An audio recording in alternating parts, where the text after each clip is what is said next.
Bonjour à toutes et à tous.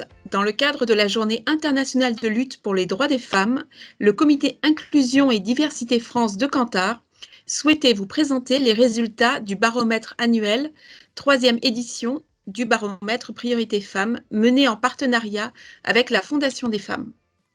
J'ai donc invité Gaïdic et Camille à intervenir dans cette vidéo. Bonjour Gaïdic, bonjour Camille. Bonjour Marina. Bonjour Marina.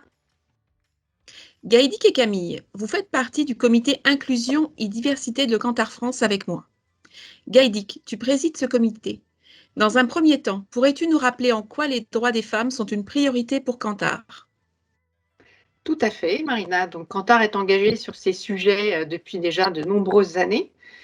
C'est d'abord une priorité d'entreprise en interne, avec notamment la signature de la Charte de la diversité et nos très très bons scores concernant la loi Chiappa sur la parité femmes-hommes.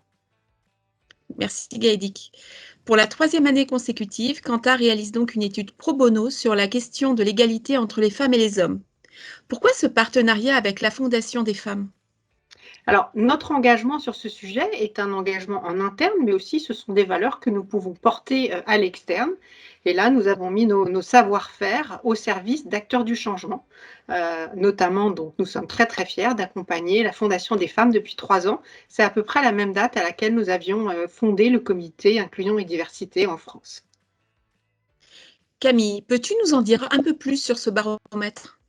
Tout à fait. Alors ce baromètre, il propose un état des lieux de l'opinion sur les violences sexistes et sexuelles auxquelles sont confrontées les femmes et il donne également un aperçu des difficultés qu'elles rencontrent depuis le début de la crise sanitaire.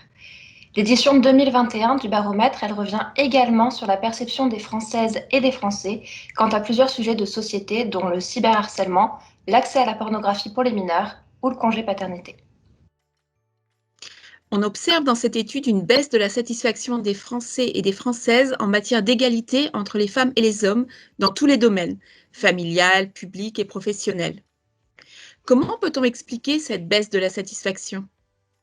Alors, cette baisse peut s'expliquer par une prise de conscience qui se renforce auprès des femmes et des hommes concernant l'inégalité femmes-hommes. Et c'est également lié à la forte préoccupation qui a pu être engendrée par le contexte particulier du Covid. Alors, que révèle également le baromètre concernant l'impact qu'a eu le Covid en matière de violences sexuelles et sexistes, Camille? Eh bien, comme les années précédentes, la priorité absolue des Françaises et des Français, ça concerne une meilleure prise en charge des violences conjugales et sexuelles. Mais cette année, il faut noter qu'il y a également 7 Français sur 10 qui pensent que la crise sanitaire, elle a fait évoluer les choses dans le mauvais sens en matière de violences conjugales. Et Gaïdic, est-ce qu'il y a des attentes nouvelles en matière de lutte contre les violences? Alors, la prise en charge des violences conjugales et sexuelles demeure vraiment en tête des thématiques prioritaires des Français depuis maintenant 2019. Cela dit, il y a quand même 2 nouvelles priorités qui émergent très nettement. Tout d'abord, un bond significatif qui concerne la violence sur les réseaux sociaux, avec 35% donc, des Français qui considèrent qu'il faut agir de manière prioritaire sur ce sujet. Ça fait à peu près 16 points de plus en 2 ans. Et également, donc pour la première fois, nous avons interrogé les Français sur la nécessité de restreindre l'accès des mineurs à la pornographie. Et là aussi, les Français sont très nombreux, 55%, à juger cette mesure prioritaire, ce qui la place directement au 3e rang des actions prioritaires à mener en matière de droits des femmes.